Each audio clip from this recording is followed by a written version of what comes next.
بسم اللہ الرحمن الرحیم۔ فرشتوں کی دنیا اور ان کی طاقت۔ فرشتے اللہ تعالیٰ کی نورانی مخلوق ہیں جنہیں ان کی اصلی شکل و صورت میں دیکھنا انبیاء کرام علیہ الصلاۃ والسلام کے علاوہ کسی اور کے لیے ممکن نہیں۔ یہی وجہ ہے کہ ہمارے ارد گرد لاتعداد فرشتے اپنے کاموں میں مصروف ہیں، مگر وہ ہمیں دکھائی نہیں دیتے۔ اگر وہ انسانی شکل اختیار کر کے ہمارے سامنے آئیں تو پھر انہیں دیکھنا ممکن ہے۔ انسان کی نسبت فرشتے عظیم مخلوق ہیں اور ان میں بھی چھوٹے ہیں اور بعض بڑے ہیں۔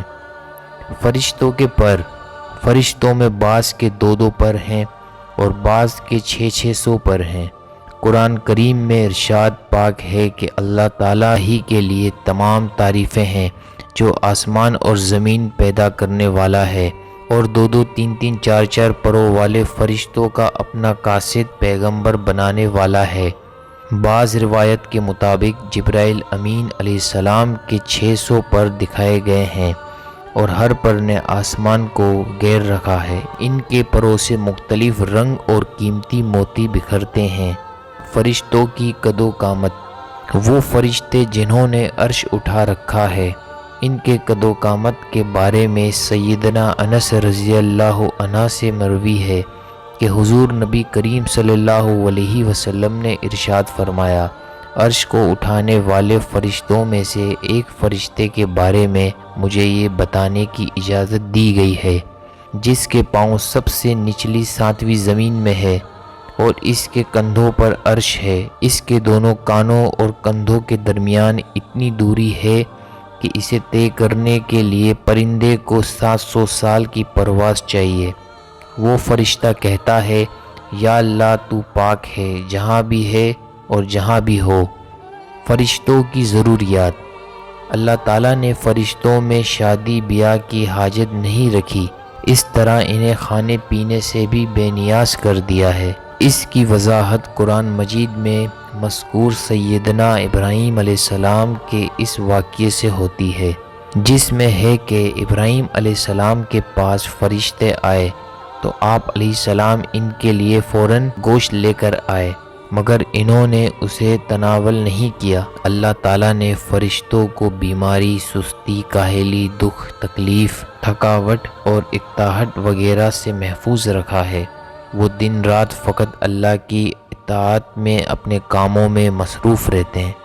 قرآن مجید میں بیان ہوا کہ آسمانوں اور زمین میں جو کچھ ہے اسی اللہ کا ہے، اور جتنے اس کے پاس فرشتے ہیں وہ اس کی عبادت سے نہ سرکشی کرتے ہیں اور نہ تھکتے ہیں۔ وہ دن رات اللہ کی تسبیح بیان کرتے ہیں اور ذرا سی بھی سستی نہیں کرتے۔ فرشتے تقریباً عام طور پر آسمانوں پہ رہتے ہیں، جو صرف اللہ کے حکم سے مختلف کاموں کے لیے زمین پر اترتے ہیں اور پھر واپس آسمان پر چلے جاتے ہیں۔ قرآن مجید میں ایک اور مقام پر خود فرشتوں کی یہ بات مذکور ہے، ہم تیرے رب کے حکم کے بغیر نہیں اترتے۔ فرشتوں کی تعداد۔ فرشتوں کی تعداد کتنی ہے اس کے بارے میں کوئی تفصیل نہیں ملتی، کیونکہ اللہ تعالیٰ کا فرمان ہے، تیرے رب کے لشکروں کو اس کے سوا اور کوئی نہیں جانتا۔ بعض حدیث سے معلوم ہوتا ہے کہ فرشتوں کی تعداد بہت زیادہ ہے، بلکہ اندازہ ہوتا ہے کہ انسانوں اور جنوں سے بھی ان کی تعداد زیادہ ہے۔ سیدنا ابو ذر رضی اللہ عنہ سے مروی ہے کہ اللہ کے رسول صلی اللہ علیہ وسلم نے فرمایا، آسمانوں میں کہیں 4 انگلیاں جگہ بھی ایسی نہیں جہاں کوئی نہ کوئی فرشتہ سجدہ ریز نہ ہو۔ سیدنا عبداللہ بن مسعود رضی اللہ عنہ سے مروی ہے کہ اللہ کے رسول صلی اللہ علیہ وسلم نے فرمایا، قیامت کے روز جہنم کو اس حال میں لایا جائے گا کہ اس کی 70 لگامیں ہوں گی اور ہر لگام کے ساتھ 70,000 فرشتے ہوں گے جو اسے کھینچ کر لا رہے ہوں گے۔ فرشتوں کی ایک اہم خاصیت یہ بھی ہے کہ وہ اللہ تعالیٰ کے حکم سے اپنی شکل و صورت کے علاوہ کوئی اور صورت بھی اختیار کر سکتے ہیں۔ یہ صورت کسی ایسے انسان کی بھی ہو سکتی ہے جسے دیکھنے والا پہچان لے۔ انسانوں کے علاوہ کسی اور جاندار کی صورت اختیار کرنے کی فرشتوں کو طاقت ہے یا نہیں، اس کے بارے میں قرآن و سنت میں کوئی صراحت یا ذکر نہیں ملتا۔ البتہ ان کی انسانی شکل اختیار کرنے کے واقعات ضرور ملتے ہیں، جن سے یہ اندازہ ہوتا ہے کہ فرشتے اللہ تعالیٰ کے حکم سے دیگر شکلیں بھی اختیار کر سکتے ہیں۔ سیدنا ابراہیم علیہ السلام کے پاس فرشتے انسانی شکل میں آئے اور ابراہیم علیہ السلام ان فرشتوں کو پہچان نہ پائے۔ پھر فرشتوں کے بتانے پر آپ علیہ السلام کو معلوم ہوا کہ یہ انسان نہیں ہے بلکہ فرشتے ہیں۔ سیدنا مریم علیہ السلام کے پاس جبرائیل امین علیہ السلام انسانی شکل میں تشریف لائے تھے، اور جبرائیل امین علیہ السلام سوائے 2 مرتبہ کے ہر مرتبہ نبی کریم صلی اللہ علیہ وسلم کے پاس انسانی شکل میں تشریف لائے۔ فرشتوں کی طاقت۔ اللہ تعالیٰ نے فرشتوں کو انسانوں اور جنوں سے کئی گنا زیادہ قوت و طاقت عطا کر رکھی ہے۔